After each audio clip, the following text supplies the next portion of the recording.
Another information reaching out from Nigeria. Good afternoon. We are bringing you the latest infrastructure news from across the region. Today's highlights focus on a significant development poised to boost connectivity and economic activities. 30-kilometer stretch of Lagos-Calabar Coastal Highway set for completion by end of May. Minister of Works Senator David Umahi has announced that the initial 30 kilometers of the highly anticipated Lagos-Calabar Coastal Highway are on track for completion by the end of this month. This marks a significant milestone in the ambitious project aimed at linking key economic hubs along Nigeria's southern coastline. Speaking to reporters earlier this week, Senator Umahi expressed confidence in the progress of the construction. The first section is 38 kilometers by 2, which is 76 kilometers. And the work is starting today, starting with palliatives, starting with earthworks, and then they will now start to put the first concrete pavement. And so they are going to be starting from 20 where we are. But we have also said, go back to where the road is almost gone, the shoulders are gone. So we have to procure it and add it to this section so that we protect the road.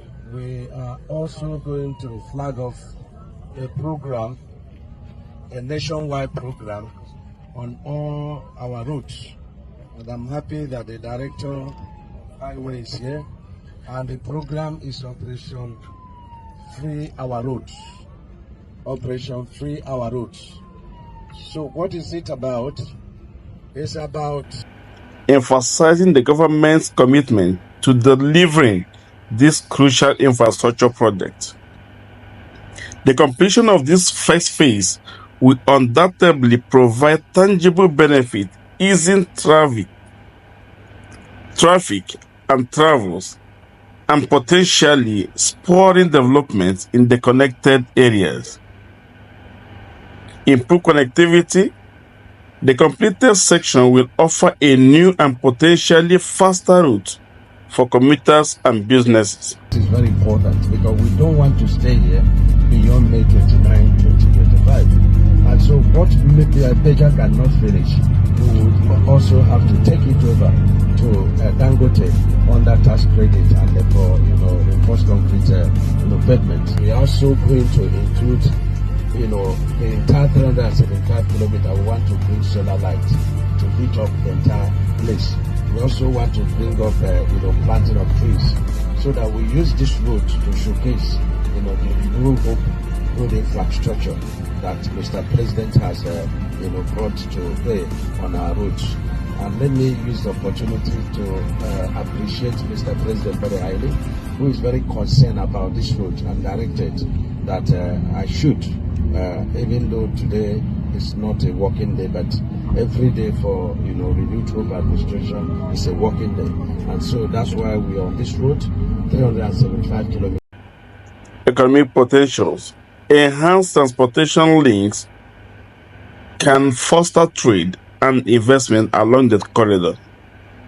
Progress on the major projects. This milestone demonstrates forward momentum on a large-scale infrastructure initiative.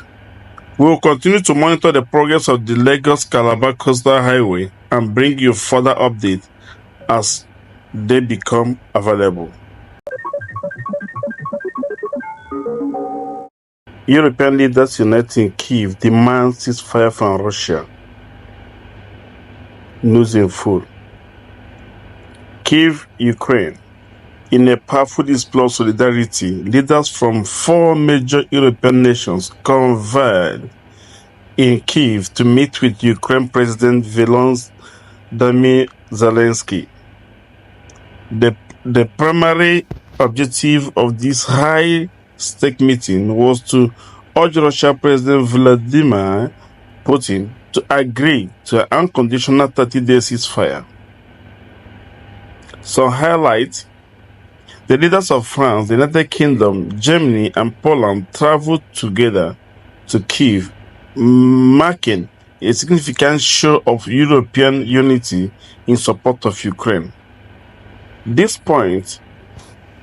joint underscores the commitment of these nations to finding a peaceful resolution to the ongoing conflict. On their demand, the European leaders, alongside President Zelensky, called for an immediate and unconditional 30-day ceasefire aimed at creating space for diplomatic efforts. They emphasized this ceasefire must encompass all areas of conflict: land, sea, and air. In the clear information we received, the leaders made it clear that if Russia fails to comply with the ceasefire demand, they are prepared to escalate sanctions, particularly targeting Russia's energy and banking sector. This threat of increased sanctions shows the resolve that the European Union have to force a change in Russia's actions. In their further discussion, they also focus on providing long-term security guarantees for Ukraine, including bolstering its military capabilities. The leaders also participated in a ceremony at the Kyiv Independence Square to mark the 80th anniversary of the end of the World War II, showing respect to the fallen Ukrainian heroes, soldiers, and civilians. The European leaders reported that they had briefed US President Donald Trump on their ceasefire proposal, indicating a coordinated international effort. But then, from Russia, in the following hours, Russian President Putin made statement that he was open to direct negotiation with Ukraine in Istanbul without preconditions. However, he did not agree to 30-day ceasefire that the European leaders have proposed. This meeting presents a crucial moment in the ongoing conflict. The unified stance of these European leaders sends a strong message to Russia, demonstrating the international community's determination to support Ukraine and pursue a peaceful resolution.